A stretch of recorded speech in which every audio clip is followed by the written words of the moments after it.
Praise the Lord. கர்த்தருக்கு மகிமை உண்டாவதாக. இந்த நல்ல காலை வேளையில் கர்த்தருடைய வார்த்தை மூலமாய் உங்கள் யாவரையும் சந்திப்பதிலே நான் மிகுந்த மகிழ்ச்சி அடைகிறேன். ரோமர் புத்தகம் 8ஆம் அதிகாரம் 9ஆம் வசனத்திலிருந்து 14ஆம் வசனம் வரை உள்ள வசனங்களை இன்றைக்கு நாம் தியானிக்க போகிறோம். முதலாவது 9ஆம் வசனம், தேவனுடைய ஆவி உங்களில் வாசமாய் இருந்தால் நீங்கள் மாம்சத்துக்கு உட்பட்டவர்களாய் இராமல் ஆவிக்கு உட்பட்டவர்களாய் இருப்பீர்கள். கிறிஸ்துவின் ஆவி இல்லாதவன் அவருடையவன் அல்ல. இந்த காலை நேரத்திலே தேவனுடைய ஆவி உங்களில் வாசமாய் இருந்தால் நீங்கள் மாம்சத்துக்கு உட்பட்டவர்களாக இராமல் ஆவிக்கு உட்பட்டவர்களாக இருப்பீர்கள் என்று பவுல் ரோமாபுரி சபைக்கு சொல்லுகிறார். அல்லேலூயா. ஒவ்வொரு தேவனுடைய பிள்ளையினுடைய வாழ்க்கையிலையும் தேவனுடைய ஆவி, அந்த பரிசுத்த ஆவி நமக்குள் வாசமாய் இருந்தால் மாம்சத்துக்குரிய காரியங்களை அழித்து நம்முடைய சரீரத்தில் பார்த்தீங்கன்னா ஆவிக்குரிய காரியங்களை பெற்றவர்களாய் நாம் காணப்படுவோம். அல்லேலூயா. 10ஆம் வசனம் சொல்லுகிறது, கிறிஸ்து உங்களில் இருந்தால் சரீரமானது பாவத்து நிமித்தமும் மரித்ததாயும் ஆவியினானது நீதி நிமித்தம் ஜீவனுள்ளதாக இருக்கும்.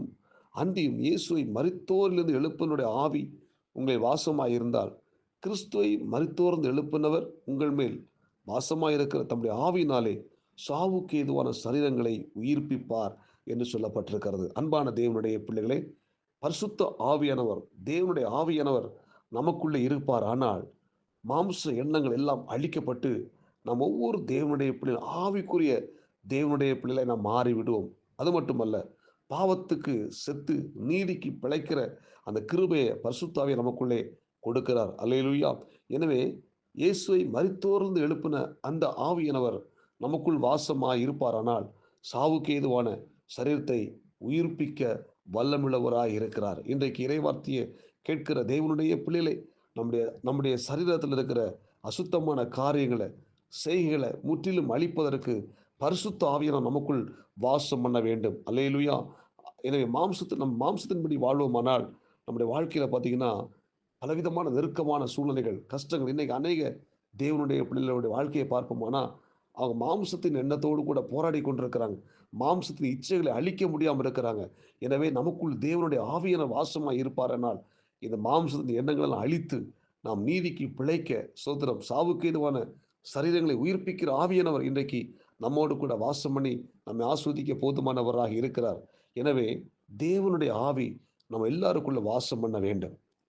நீங்க ரோமர் 8ஆம் அதிகாரம் 14ஆம் வசனம் சொல்லுகிறது, மேலும் எவர்கள் தேவனுடைய ஆவியினால் நடத்தப்படுகிறார்களோ அவர்கள் தேவனுடைய புத்திரராக இருக்கிறார்கள் சொல்லப்பட்டிருக்கிறது. தேவனுடைய ஆவியினால் நாம் நடத்தப்படுவோமானால் நாம் ஒவ்வொருத்தரும் தேவனுடைய புத்திரராக எண்ணப்படுவோம்.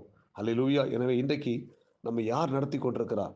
ஆவியார் நம்மை நடத்தி கொண்டிருக்கிறாரா, இல்லைனா மாம்ச எண்ணங்கள் நம்மை நடத்தி கொண்டிருக்கிறதா என்பதை நம்ம இன்றைக்கு ஆராய்ந்து பார்க்க வேண்டும். ஒருவேளை மாம்சத்தின் எண்ணங்கள் நம்மை நடத்தி கொண்டிருப்போமானால் அதன் முடிவு அழிவு, அதன் முடிவு வேதனை. எனவே மாம்சத்துக்கு நாம் செவி கொடுக்காம, மாம்ச எண்ணங்களுக்கு கீழ்ப்படியாம தேவனுடைய ஆவியானவர் நம்மை வழிநடத்த, அவர் நமக்குள் வாசமாக இருக்க நாம் ஒப்பு கொடுக்க வேண்டும். அல்லேலூயா. நமக்குள்ளே இயேசு கிறிஸ்துவை உயிரோடு எழுப்பின அந்த பரிசுத்த ஆவியானவர், அந்த கிறிஸ்துவின் ஆவியானவர் நமக்குள்ளே இருந்து சாவுக்கு ஏதுவான சரீரங்களை உயிர்ப்பிக்க வல்லமுள்ளவராய் இருக்கிறார். இந்த இறைவார்த்தை கேட்கிற தேவனுடைய பிள்ளைகளை மாம்சத்தின் எண்ணங்களை அழித்து போடுங்கள். அல்லேலூயா. தேவ ஆவியானவர் நமக்குள் வாசம் பண்ணட்டும். அல்லேலூயா. அவர் நமக்குள் வாசம் பண்ணும்போது நமக்குள் இருக்கிற அசுத்தமான மாம்ச இச்சைகளை, மாம்சத்தின் எண்ணங்களை அழித்து போட்டு அல்லேலூயா நம்மை உயிர்ப்பிக்க வல்லமுள்ள தேவனாக இருக்கிறார். இந்த இறைவார்த்தை கேட்கிற தேவனுடைய பிள்ளைகளை மாம்சத்தின் எண்ணத்தோடு கூட நீங்கள் போராடி கொண்டிருக்கலாம். மாம்சம் உங்களை ஆளுகை செய்து கொண்டிருக்கலாம். மாம்சத்தின் காரியங்கள் உங்களை கிறிஸ்துவுக்குள்ள வரவிடாமல் தடுத்து கொண்டிருக்கலாம். இன்றைக்கு பரிசுத்த ஆவியானவர் நமக்குள் வாசம் பண்ணுவதற்கு நம்மை ஒப்பு கொடுப்போம். பரிசுத்த ஆவியை நமக்குள் வாசம் பண்ணுவாரானால் நம்முடைய சாவுக்கு ஏதுவான சரீரத்தை எல்லாம் உயிர்ப்பித்து, அது மட்டுமல்ல, நம்மை ஆஸ்வதிக்க போதுமானவராக இருக்கிறார். அல்லேலூயா. ரோமர் 8:12 சொல்லுகிறது, ஆகையால் சகோதரரே, மாம்சத்தின்படி வாழ்வதற்கு நாம் மாம்சத்துக்கு கடனாளிகள் அல்ல. மாம்சத்தின்படி வாழ்ந்தால் சாவீர்கள், ஆவியினாலே சரீரத்தின் செயல்களை அழித்தால் பிழைப்பீர்கள் சொல்லப்பட்டிருக்கிறது. அல்லேலூயா. இதை மாம்சத்தின்படி வாழ்வதற்கு நாம் மாம்சத்துக்கு கடனாளிகள் அல்ல. ஆமென். மாம்சத்தின்படி வாழ்ந்தால் சாவீர்கள், ஆவியினாலே சரீரத்தின் செயல்களை அழித்தால் பிழைப்பீர்கள் சொல்லப்பட்டிருக்கிறது.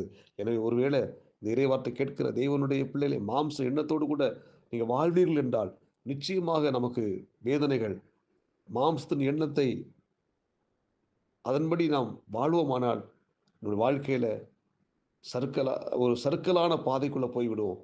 அழிவு நோக்கி போய்விடுவோம். எனவே மாம்சத்தின் எண்ணம் நமக்குள் இருக்குமானா அதை இன்றைக்கு விட்டு விட்டு பரிசுத்த ஆவியை நமக்குள் வாசம் பண்ணி அல்லேலூயா ஆவியின்படி அல்லேலூயா நம்முடைய சரீர செய்களை அழித்தால் பிழைப்பீர்கள் சொல்லப்பட்டது போல பரிசுத்த ஆவியானவர் நமக்குள் வாசம் பண்ணி நம்முடைய மாம்ச எண்ணங்களை அழித்து போட்டு நம்மை பரிசுத்தமாய் நடத்த நாம் எல்லாரும் தேவனிடத்தில் ஒப்புக் கொடுப்போம். அல்லேலூயா. ஒருவேளை நாம் மாம்சத்தின்படி வாழ்வோமானால் அங்கு சொல்லப்பட்ட வார்த்தையின்படி மாம்சத்தின் எண்ணங்கள் நம்மை வீழ்ச்சியின் பாதையை கொண்டு போய்விடும். தாவீது மாம்சத்தின் எண்ணத்தின்படி வாழ்ந்தான். அந்த மாம்சம் அவனுக்குள்ள இருந்தபடினால தாவீதுடைய வாழ்க்கையில் பெரிய வீழ்ச்சி. சிம்சோனுடைய வாழ்க்கையில் அந்த மாம்சத்தின் இச்சைகள் அவனுக்குள்ள இருந்தபடினால சிம்சோனுடைய வாழ்க்கை வீழ்ச்சி அடைந்தது. அல்லேலூயா. யோசேப்பு ஆவிக்குள்ள காரியத்தில் அவன் உறுதியாக இருந்தான். மாம்சத்தின் எண்ணங்களை அழித்து போட்டான். ஸ்தோத்திரம்.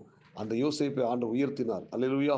இந்த இறைவார்த்தை கேட்கிற தேவனுடைய பிள்ளை நாம் எல்லாரும் யோசேப்பை போல தேவ ஆவியில் நடத்தப்படுகிற கிருபை பெற்றுக்கொள்வோம். நாம் எல்லாரும் கண்களை பற்றி ஜெபம் பண்ணுமா? பரலோக தேவனே, இந்த இறைவார்த்தை கேட்ட ஒவ்வொரு தேவனுடைய பிள்ளைகளுக்காக நான் சூத்திரம் பண்ணி ஜெபிக்கிறேன். மாம்ச எண்ணத்தோடு கூட போராடி கொண்டிருக்கிற பிள்ளைகள் உண்டு ஆண்டவரே. ஆண்டவர் மாம்ச எண்ணத்தோடு கூட போராடி கொண்டிருக்கிற ஒவ்வொரு தேவ பிள்ளைகளையும் ஆண்டவர் விடுவித்து காத்து கொள்கிறாக. ஆண்டவரே, ஒவ்வொரு தேவனுடைய பிள்ளைகளுடைய வாழ்க்கையிலையும் இசப்பா நீங்க வாசம் பண்ணுங்க. இறைவார்த்தை கேட்ட ஒவ்வொரு தேவனுடைய பிள்ளைகளும் ஆஸ்வதிங்க. நாளுக்குரிய கிருபை கொடுங்க. இயேசுவின் நாமத்தில் ஜெபிக்கிறோம் நல்ல பிதாவே. ஆமேன். God bless you. உங்களை யாவரை கர்த்தர் ஆஸ்வதிப்பாராக.